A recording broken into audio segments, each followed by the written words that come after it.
Menjelang perayaan Natal dan Tahun Baru, harga cabai merah keriting di Pasar Pangkalan Balai Banyuasin menyentuh angka Rp50.000.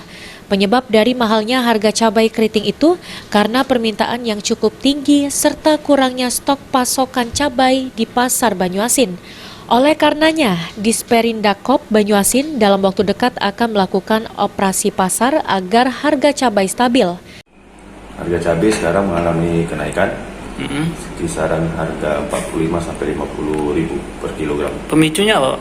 Pemicunya pertama kebutuhan agak meningkat, kemudian stok dari Jawa itu banyak gagal panen. Gitu Pak, jadi mempengaruhi gitu Pak.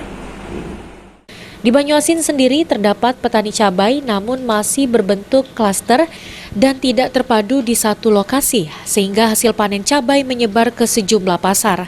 Sulaiman, PAL TV.